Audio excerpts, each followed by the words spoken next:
Hello दोस्तों, वास्तुनिष्ठ भूगोल महत्वपूर्ण प्रश्नकोश के एक और पार्ट में आप सभी का स्वागत है। तो आज इसका पार्ट नंबर 3 है। रोज इस वीडियो के माध्यम से मैं आपके बीच 25 ऐसे क्वेश्चन कराता हूं जो एसएससी सीजीएल और सीएचएसएल की पूर्व परीक्षाओं में आए हुए हैं। तो शुरू करेंगे आज के इस वीडियो को। पूरे वीडियो को जरूर देखा करें, आपके लिए बहुत ही ज़्यादा हेल्पफुल हो सकता है। शुरू करेंगे। जैसा कि आपको पता है कि 50 क्वेश्चन अभी तक मैंने 2 दिनों में आपके बीच डिस्कस किए हैं और उम्मीद करता हूँ आपने वीडियो को घुमा घुमा करके एक एक क्वेश्चन को लर्न भी कर लिया होगा। बढ़ते हैं फिलहाल क्वेश्चन नंबर 51 की तरफ और देखते हैं क्या है इन क्वेश्चंस में आज खास। तो क्वेश्चन नंबर 51 आपकी स्क्रीन पर है। राष्ट्रीय राजधानी क्षेत्र में क्या शामिल नहीं है? तो ऑप्शन नंबर ए पंजाब का भाग। आपने सुना है एनसीआर, नेशनल कैपिटल रीजन। इसमें हरियाणा का भी भाग शामिल है, राजस्थान का भी भाग शामिल है और उत्तर प्रदेश का भी भाग शामिल है। पंजाब ही ऐसा है जिसका एक भी पार्ट एनसीआर से नहीं लगता है। ठीक है। उसके बाद अगला क्वेश्चन है दिल्ली है। इसका ऑप्शन नंबर ए आप जानते ही हैं, एक केंद्र शासित प्रदेश है दिल्ली। ठीक है, जहाँ पर अरविंद केजरीवाल की प्रेजेंट टाइम में सरकार है। यहाँ के अगर बात करें उपराज्यपाल कौन है? तो विनल सक्सेना। फिर है अगला क्वेश्चन, भारत का सबसे बड़ा संघ कौन सा है? क्वेश्चन नंबर 53 आपकी स्क्रीन पर है। तो इसका सही आंसर होगा ऑप्शन नंबर सी, यानी भारत का सबसे बड़ा संघ राज्य है दिल्ली। ठीक है, यानी संघ शासित राज्यों में बात करें तो सबसे बड़ा कौन सा है? दिल्ली। फिर सिलवासा राजधानी किसकी है? तो इसका सही आंसर होगा option number A, Dadra Nagar Haveli की। ठीक है, तो दादरा नगर हवेली की राजधानी वर्तमान में क्या है? सिलवासा। आपको पता होना चाहिए दादरा नगर हवेली और दमन दीव अब एक ही में मिला दिए गए हैं। अब ये एक ही केंद्र शासित राज्य के रूप में जाने जाते हैं। ठीक है, अगला क्वेश्चन है क्वेश्चन नंबर 55। ऐसे क्वेश्चन आजकल बहुत ज़्यादा एग्जाम में देखने को मिलते हैं, तो ध्यान से देखिएगा। क्वेश्चन नंबर 55, निम्नलिखित कथनों पर विचार कीजिए। ऑप्शन नंबर 1 है क्षेत्रफल में छत्तीसगढ़ पश्चिम बंगाल से बड़ा है। ऑप्शन नंबर 2 है जनगणना 2001 के अनुसार पश्चिम बंगाल की जनसंख्या छत्तीसगढ़ की जनसंख्या से अधिक है। तो इसका सही आंसर होगा ऑप्शन नंबर सी, यानी दोनों, पहला और दूसरा दोनों ही सही है। यानी क्षेत्रफल में छत्तीसगढ़ पश्चिम बंगाल से बड़ा भी है और पश्चिम बंगाल की जनसंख्या छत्तीसगढ़ की जनसंख्या से अधिक है। यानी एक दूसरे के विपरीत, जनसंख्या में पश्चिम बंगाल बड़ा और क्षेत्रफल में छत्तीसगढ़ बड़ा है। ठीक है, क्वेश्चन नंबर 56 आपकी स्क्रीन पर है। झारखंड राज्य की राजधानी निम्नलिखित में से कौन सी है? तो इसका सही आंसर होगा ऑप्शन नंबर सी। ये तो बहुत ही कॉमन क्वेश्चन है, बच्चे बच्चे को पता है। इसका ऑप्शन नंबर सी यानी रांची। ठीक है, अब अगला क्वेश्चन आपकी स्क्रीन पर है। रांची शहर कहाँ पर स्थित है? तो इसका सही आंसर होगा ऑप्शन नंबर डी, झारखंड। अब कुछ लोग को ये लगता है कि सर बार बार वही क्वेश्चन क्यों करा रहे हैं? तो याद रखिए, मैं सीरीज में आपको जिस तरीके से भी क्वेश्चंस एक ही प्रकार के अलग अलग तरीके से बन के आए हुए हैं, वैसे एक एक क्वेश्चन को मैं आपके बीच लेकर आता हूँ। ठीक है, अगला क्वेश्चन है सारनाथ कहाँ पर स्थित है? तो option number D, Uttar Pradesh में स्थित है सारनाथ। ठीक है, अच्छा सारनाथ में ही किसी को ज्ञान की प्राप्ति हुई थी क्या? कमेंट कॉलम में जरा बताइए। क्वेश्चन नंबर 59 है, भारत के निम्नलिखित राज्यों को उनके वनों के क्षेत्रफल के अवरोही क्रम में व्यवस्थित कीजिए और नीचे दिए गए कूट से सही उत्तर चुनिए। तो इसका सही आंसर होगा option number B. Option number B का मतलब यह है कि 1, 3, 4, 2, यानी सबसे ज़्यादा वन कहाँ पर है? आंध्र प्रदेश में। फिर नंबर 3 यानी छत्तीसगढ़ में, उसके बाद उड़ीसा में और उसके बाद अरुणाचल प्रदेश में। ठीक है, अगर बात करें वनों की दृष्टि से भारत का सबसे बड़ा राज्य कौन सा है? तो याद रखिए एमपी इसका सही आंसर होगा। ठीक है, अगला नंबर क्वेश्चन है, भारत के निम्नलिखित राज्यों को उनके भौगोलिक क्षेत्र के घटते क्रम में व्यवस्थित कीजिए। तो इसका सही आंसर होगा ऑप्शन नंबर सी, यानी पहला, तीसरा, चौथा और दूसरा। यानी कि सबसे बड़ा जो क्षेत्रफल में है वो है राजस्थान इनमें से, फिर है महाराष्ट्र, उसके बाद है कर्नाटका और फिर है तमिलनाडु। ठीक है, ये क्रम आप याद रखिएगा कि सबसे बड़ा क्षेत्रफल की दृष्टि से कौन है?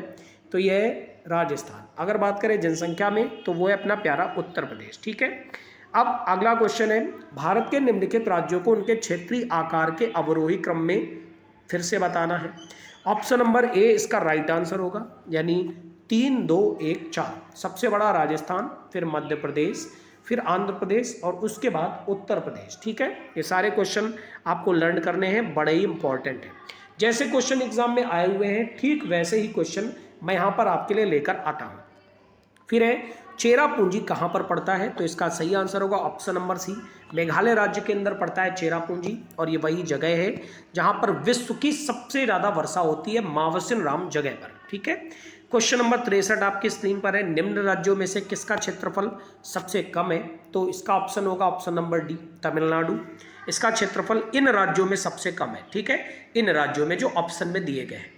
आप एक एक क्वेश्चन को अपनी नोटबुक में नोट डाउन भी कर लिया करें, क्योंकि ये क्वेश्चन बहुत ज़्यादा इंपॉर्टेंट है। जिस समय जीके की बात करें तो आज आप जानते ही हैं एग्जाम में जीके का लेवल कितना ज़्यादा बढ़ चुका है, तो मैं आपको लो लेवल से लेकर हाई लेवल तक एक एक क्वेश्चन कराऊंगा। बस पूरे धैर्य के साथ डेली जितने भी मेरे डेली व्यूवर्स हैं पूरा का पूरा इस वीडियो को जरूर वॉच किया करें। ठीक है, फिर निम्नलिखित राज्यों का निर्माण का सही अवरोही क्रम क्या है, सही आंसर होगा ऑप्शन नंबर सी, यानी राजस्थान, फिर महाराष्ट्र और उसके बाद हरियाणा।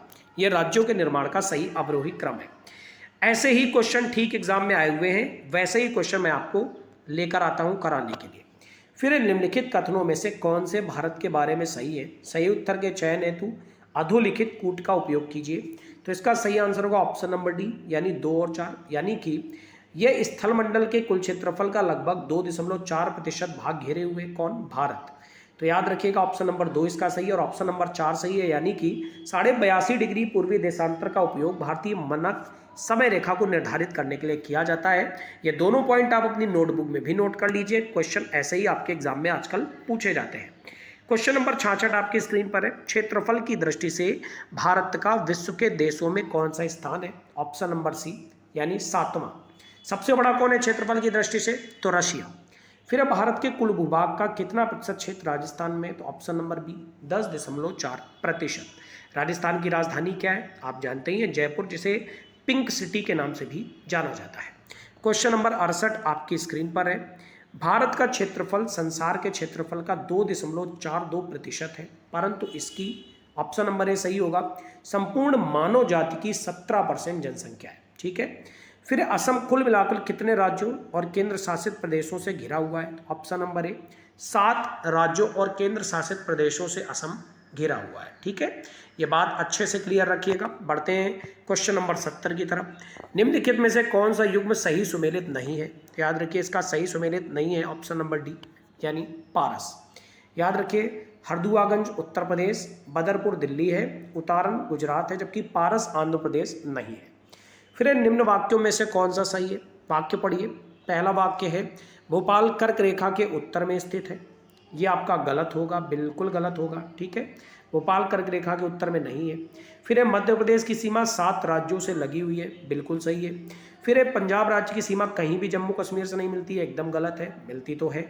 फिर है अरुणाचल प्रदेश में कोई राष्ट्रीय पार्क नहीं, ये भी गलत है। ठीक है, क्योंकि हमने सुना है मौलिंग नामदफा, ये नेशनल पार्क तो अरुणाचल प्रदेश में ही पड़ते हैं।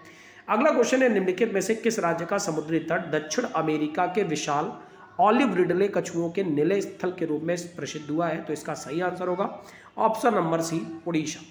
फिर निम्न नगरों में से माध्य समुद्र तल से किसकी ऊंचाई अधिकतम है, तो इसका सही आंसर होगा ऑप्शन नंबर बी, बंगलोर। ठीक है, कहाँ पड़ता है, कर्नाटका में।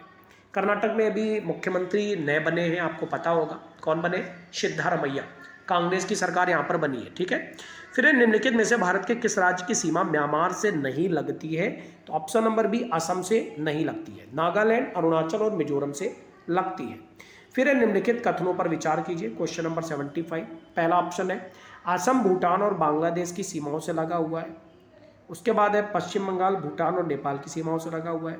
फिर है मिजोरम बांग्लादेश और म्यांमार की सीमाओं से लगा हुआ है, तो इसका सही आंसर होगा ऑप्शन नंबर बी, यानी 1, 2, 3 सारे ही सही हैं। उम्मीद करता हूँ वीडियो आपको पसंद आया होगा। अगर आपको वीडियो पसंद आया है तो लाइक बटन पर प्रेस करना ना भूलें। जितने भी लोग चैनल में पहली बार जुड़ रहे हो सब्सक्राइब करना ना भूलें और कमेंट्स करना ना भूलें। आपका दिन मंगलमय हो। Thank you everyone, God bless you all.